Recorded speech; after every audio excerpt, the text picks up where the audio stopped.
Olá! Hoje a gente vai mergulhar de cabeça no universo que olha, é uma mistura, Uma mistura de muita coisa, né? exato. É estratégia, é sorte e, o que eu acho mais legal, é comunidade. O nosso papo hoje é sobre o Nacional Brasileiro de HeroClix de 2025, que rolou lá em Florianópolis. E pelos relatos que a gente leu, não foi um torneio qualquer. De jeito nenhum. Foi descrito como o ápice da competitividade aqui no Brasil, um verdadeiro festival para quem é apaixonado pelo jogo. Aham. Então, a nossa missão aqui é tentar desvendar esse evento. A gente vai dar uma olhada nos 3 formatos de torneio que são, assim, completamente diferentes um do outro. Cada um com sua pegada. Isso. E vamos analisar as estratégias que levaram os campeões à vitória e, talvez, o mais importante, tentar entender o que esse encontro significa de verdade para a comunidade de jogadores. Exatamente. E o que eu acho mais rico no material que a gente tem é que ele nos dá uma visão completa. De um lado, a gente tem as listas, os dados frios, sabe? A parte tática. Isso, a análise tática do que funcionou no tabuleiro. Mas, do outro lado, tem os relatos pessoais, as histórias, a emoção. Isso ajuda a gente a entender não só o que levou à vitória, mas por que esse evento é tão vital, né?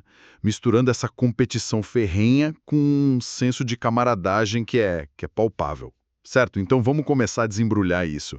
A estrutura do torneio já é por si só uma história. São 3 desafios bem distintos: Selado, Pulp e Modern.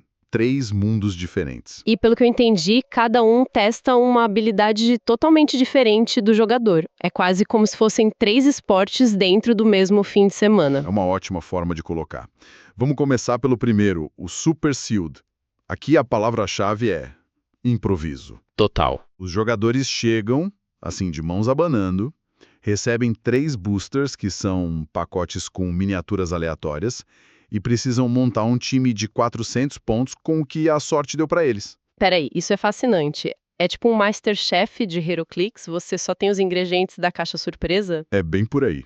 Isso deve ser um pesadelo para quem passa meses planejando um time, testando sinergias. A pressão de ter que criar algo bom na hora deve ser, nossa, absurda. Absurda. E é por isso que muitos veteranos consideram o selado o teste do jogador puro. Porque ele mede seu conhecimento fundamental das regras e sua capacidade de extrair valor de peças que talvez você nunca tenha usado. Não dá para se esconder atrás de um time pronto. E quem se deu melhor nesse caos aí? Quem se saiu melhor nesse caos controlado foi o Diego Cambará. Boa. Agora o formato Pope. Lendo os relatos, uma frase que aparece muito é que ele se parece mais com o HeroClix de antigamente. O que isso quer dizer na prática? Que ele é mais Mais simples, lento? menos explosivo, eu diria. O Pope, jogado com 300 pontos, ele é mais tático, mais cadenciado. As partidas são descritas como mais parelhas, mais equilibradas. Ah, entendi. O foco é no posicionamento, na troca de ataques calculada. Você não vê tanto aqueles combos devastadores que acabam com o jogo num turno só. É um formato onde uma virada é sempre possível, o que o torna bem mais dramático, né? E menos previsível. Exato. O campeão aqui foi o Rony Pérez. Entendi. É o xadrez do fim de semana. E por fim a gente chega no Modern Age, o formato padrão.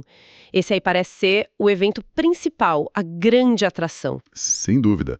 O Modern também é de 300 pontos e é o principal palco competitivo. E aqui, a descrição que um dos jogadores deu é bem direta e até um pouco brutal. O formato é muito unilateral. Opa, unilateral. Isso me soa um pouco problemático. Um formato onde uma virada é quase impossível, não corre o risco de ser chato? É uma ótima pergunta. Qual o apelo de um jogo tão cruel assim, onde um erro no começo pode custar a partida inteira? Então, o apelo está na precisão, na otimização levada ao extremo. Quase como um esporte de alta performance. Exatamente. É como a Fórmula 1. A largada e as primeiras voltas elas são tão cruciais que definem o resto da corrida.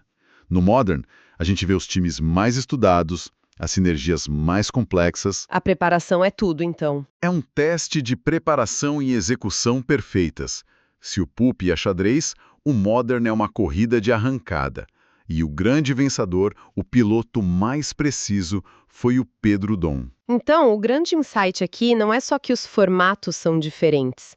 É que para ser campeão nacional, não dá para ser especialista numa coisa só, tem que ser tipo um decatleta. Com certeza. A resiliência mental para mudar completamente o seu estilo de jogo de um dia para o outro parece ser tão importante quanto a tática. E isso fica muito claro no relato do Marcelos. Sim, o caso dele é emblemático. Ele conta que na sexta-feira estava tão exausto que depois da primeira rodada do selado, ele simplesmente desistiu. Não tinha mais energia mental para o improviso. Nossa, que barra. Mas aí, no sábado, com a cabeça fresca, ele vai lá e fica em segundo no Pulp.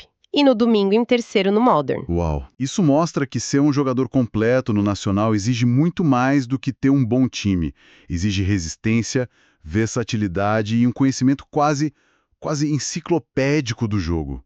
Certo, então já entendemos os campos de batalha. Agora eu quero saber das armas.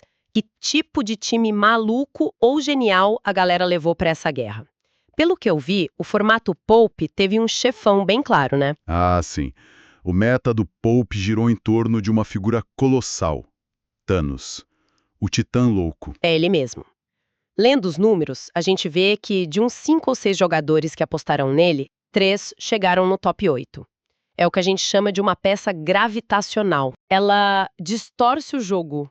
Exato. Ela é tão poderosa que distorce o jogo ao seu redor. O adversário é forçado a jogar em função dela, a pensar, tá, como eu vou derrubar esse monstro? Toda a pressão fica do outro lado da mesa. Mas usar uma peça tão dominante assim deve ter suas desvantagens. Qual é o calcanhar de Aquiles de uma estratégia focada num super vilão só? A principal desvantagem, e vários jogadores comentaram isso, é a partida espelho, o Mirror Match. Ah, claro, um Thanos contra outro Thanos. Isso. E a descrição nos relatos é de que essa partida é horrível, porque ela tira boa parte da estratégia. Vira basicamente uma disputa de sorte, de quem rola melhor os dados. É força bruta contra força bruta. Vira uma briga de rua, basicamente. Só na base da sorte e do soco. Exatamente. E a grande história da final do Pulp foi justamente a prova de que essa força bruta podia ser superada pela tática. O campeão, Rony Pérez, não usava o Thanos. Olha só. O time dele era mais diversificado, com peças como Batman, Hal Jordan, Shuri, que ofereciam mais opções. E na partida decisiva contra o Thanos do vice-campeão Marcelos, ele executou um plano tão perfeito que eliminou o Titã em um único turno de ataque combinado. Nossa, Foi a vitória da estratégia sobre o poder bruto. que demais! Adoro quando isso acontece. Agora vamos pro Modern Age. Se no Pulp a gente tinha o chefão, Thanos, o time campeão do Pedro Doom é descrito como algo bem diferente, mais complexo, né? Muito mais. O time do Pedro Doom é um exemplo perfeito de engenharia de HeroClix. Não era uma coleção de peças famosas, mas uma máquina. Um motorzinho. Isso, motor. Peças como o Capitão América da coleção da Arena, Freja, o Martelo Mjolnir, o Flash Reverso, elas não estavam ali pelo poder individual, mas porque juntas elas formavam um mecanismo complexo e finamente ajustado. Cada peça potencializava a outra de maneiras que não são nada óbvias, sabe? É o tipo de time que exige meses de estudo para pilotar com perfeição. Ok, o time do Pedro Doom era essa máquina complexa, quase um relógio suíço. Mas eu adoro uma boa história de Davi contra Golias. Tinha alguém no top 8 usando uma estratégia completamente inesperada, algo que fez todo mundo virar a cabeça e pensar, não acredito que isso funcionou?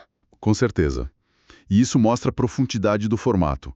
O terceiro colocado, o mesmo Marcelos do Poupe, tinha uma estratégia fascinante, muito criativa. Conta mais. O time dele girava em torno de uma peça do Ciclope que, sob certas condições, impedia os oponentes de modificarem positivamente seus próprios valores de ataque ou defesa. É uma habilidade de controle de jogo poderosíssima. Frustrante pro outro lado. Totalmente. Ela frustra muitas das estratégias mais comuns. É uma estratégia anti-jogo, basicamente. Ele não tentava ser mais forte. Ele tentava impedir o outro de ser forte. Genial. Precisamente. E o detalhe tático que os relatos apontam é que ele usava uma peça chamada Destroyer no time reserva só para ter mais uma forma de se ferir de propósito. Ah, para ativar a habilidade. Exato, para ativar a habilidade do Ciclope mais rápido. É um nível de planejamento que vai muito além do óbvio. E não foi o único.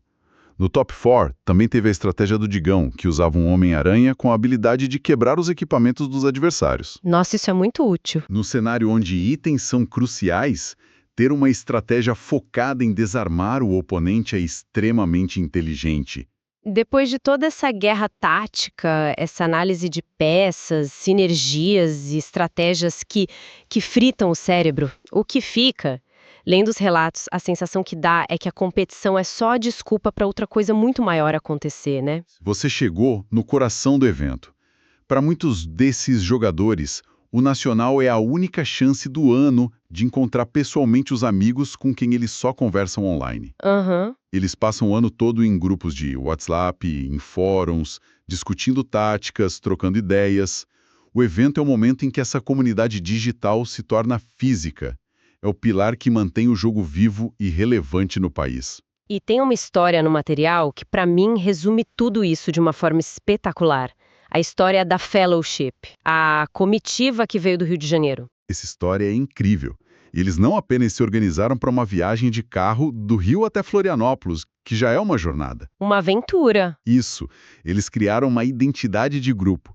Fizeram camisas personalizadas para o evento com o nome do time deles, mostrando essa união. E o detalhe que me pegou foi a camisa de bebê.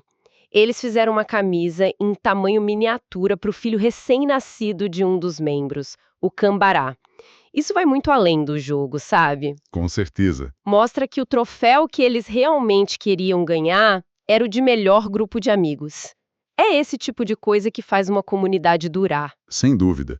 E o mais interessante é que essa união, essa energia de grupo, parece ter se refletido diretamente nos resultados. O desempenho deles foi avassalador. Foi mesmo. O Cambará, pai do bebê, ganhou o selado. O Pedro Dum ganhou o Modern. O Marcelos ficou em segundo no Pope. Eles quase levaram todos os troféus para casa. Que sensacional! É uma prova de que esse espírito de equipe, de se apoiarem, de estudarem juntos, gera resultados no tabuleiro. E essa vibe de acolhimento se estende para quem está de fora ou é um clube mais fechado? Fico pensando num jogador novo chegando nesse ambiente de veteranos. As fontes mostram que é o oposto. Um dos relatos menciona um Adriano, um jogador novato, primeiro nacional dele. Que coragem! Pois é. E ele foi imediatamente acolhido pela comunidade, conheceu a galera de outros estados e, o mais legal, ganhou peças de presente de jogadores mais experientes para começar a coleção dele. Que demais! Isso mostra que o evento funciona como um motor para atrair e manter novos jogadores. A alegria que os relatos descrevem não era só pela própria vitória, mas pela conquista dos amigos. Ver um companheiro de time levantar um troféu era celebrado como uma vitória pessoal. Fazendo um resumo rápido de tudo que a gente conversou, então, o Nacional de HeroClix é esse evento multifacetado. Ele testa a capacidade de improviso no selado, o pensamento tático no Pope e a otimização brutal no Modern. Um verdadeiro triatlon para a mente. Isso. E as estratégias vencedoras mostram uma profundidade imensa, desde o poder bruto de um Thanos até as sinergias complexas e quase invisíveis dos times de Modern. E no final das contas, por mais que os troféus e os títulos sejam o objetivo, né? O aspecto da comunidade parece ser o prêmio mais valioso e duradouro. Com certeza, a competição é o catalisador, é o motivo que une todo mundo ali.